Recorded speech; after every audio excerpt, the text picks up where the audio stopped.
What's going on, guys? What are you doing?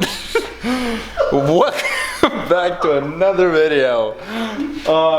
So we got some interesting updates today and some cool parts, I think.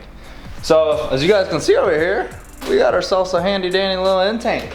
Check that out. Here, let's talk a little bit about it because it wasn't in the best shape, but we fixed it. Check it out.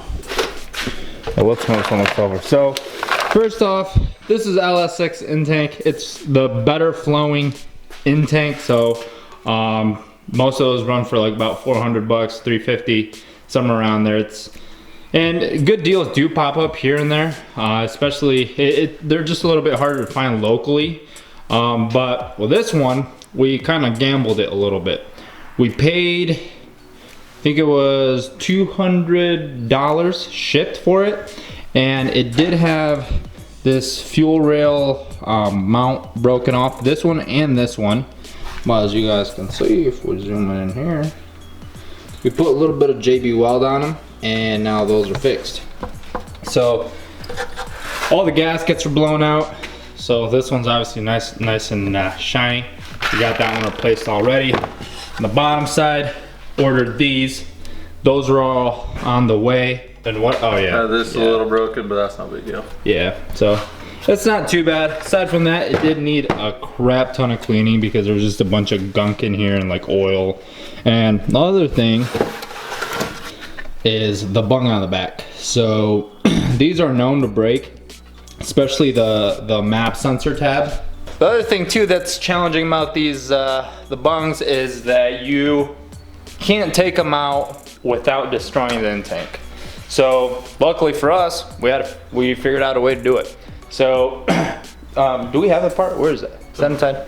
It's whatever. Screw it. But anyways, so you can't replace them either, and it was broken. So what we're gonna do is we could actually utilize that part and glue it back on. We could probably silicone it back on, and at that point probably won't come out until we cut it out.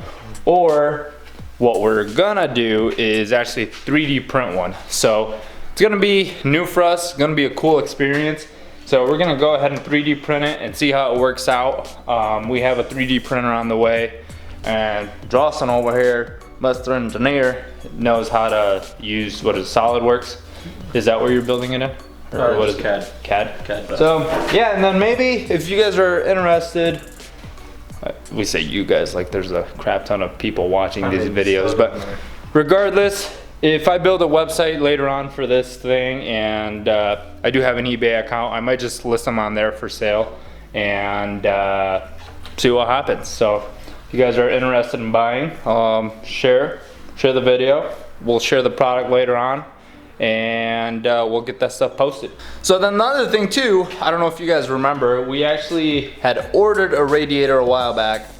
Unfortunately, it didn't work out, and this is attempt number 2. So we actually went with a 3-inch wide dual core radiator, and this is Griffin Radiators product. So it's definitely the real deal, a lot bigger than the last one that we had. And take a look at that girth, dude, that is thick. Yeah. So aside from having the tanks on the side, this is definitely, the core itself is a lot thicker. We're not gonna take the cardboard out yet just because we don't want it to get damaged as we're building this thing. Other difference is that the inlet and outlet are placed a little bit differently. The other one I think was like dead center, and then the other one would have been on the right.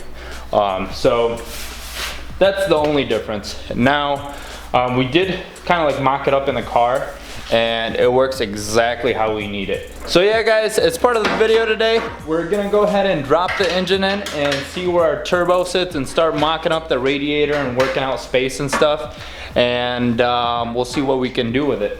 One last thing I want to talk about before I get started. So as you guys can see down here, there's probably like a big mess, a lot going on.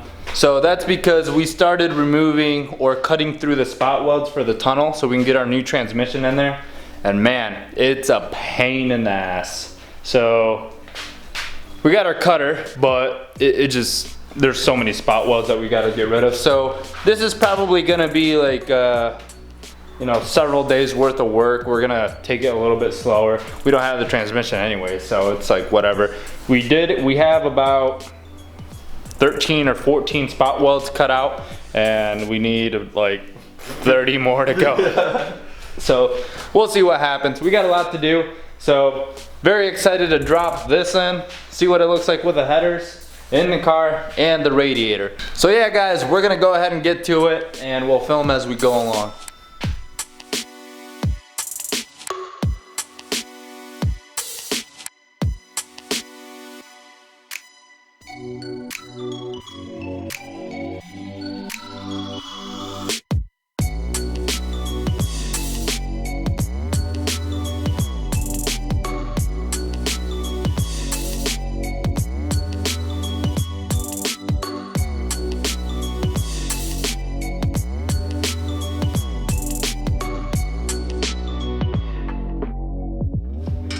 Well guys, check it out.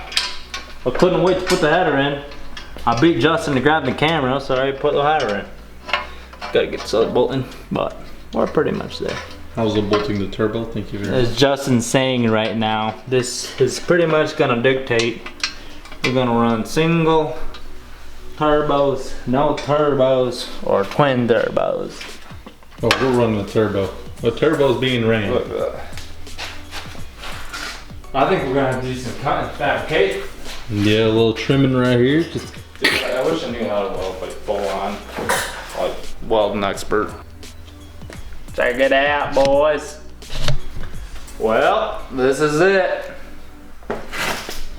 What do you guys think? Pretty cool setup, huh?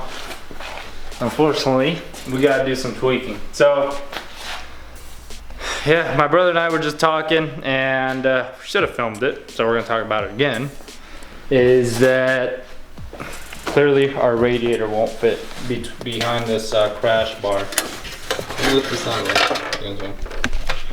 Oh yeah, so this won't fit in here. So what we're gonna do is get rid of the crash bar, and we're gonna get an aftermarket one. So we're gonna get a tubular one, more like a bash bar, and that should give us a room in the front. I just don't know, like, it looks like such a tight fit, like it wouldn't work. Yeah. But man, dude, look at that. Oh yeah, she fits. It's like right behind that light, dude. It's so tight. It's like it's like made to be in there, dude. It's literally Like so this body line, or this bend in the like body on that side, that's where the housing just like tucks right. The turbo in there. tucks right in there. So obviously we got an issue with our thermostat housing. What the hell am I doing?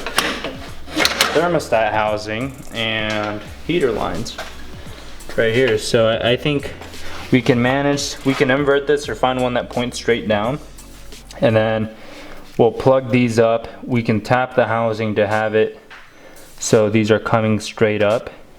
Then maybe run our heater lines through here. You know what'd be cool? Dude, that might work. If we run our heater lines underneath the throttle body. There's some room. Yep. Who knows? We'll see how much room we got there. But worst case scenario, we run them up here and then connect them on the back. And exhaust wise on this end, dude, there's so much room. It's like the easiest. It's almost I mean, we are gonna have to clock it back, I think, a little bit. Things are gonna get really nasty over here because, so the other thing that we gotta take into account is the condenser lines. I don't think it'll be horrible. The only reason I say that is because there's more room on this side than this side. If the lines were coming on this side, I'd be a little more scared. See, but so unless we place it off to one side, or it's probably gonna have to be all the way to the right, and the lines are gonna have to go straight down because that housing is gonna melt the hell out of them. Yeah. Or we can like run it up like behind here or something. Yeah. Like run it back and then run it out this side or something. Yeah. If we, Other option, right here, we're being conservative, so we can clock this a little bit more to give us some space, and now we can run our lines there. But, well, actually, shoot, we can't do that. It's exhaust. Yeah, because We almost need to have it clocked. Like, so it has to be there, dude. it's gonna Like get steamy, dude. what? Wait, it's just a metal bracket, but it's gonna be. We're gonna have to get like I don't know what they're called, like sleeves from, Yeah. but those aren't gonna be cheap. All right, guys, that's pretty much it for today's video. So you guys can see this is the current situation. So we'll catch you guys next week. Don't forget to like and subscribe. Please like the videos, guys. Please Follow us on subscribe. Instagram. Yep, follow us on Instagram too. So thanks again for watching. We'll catch you guys next week.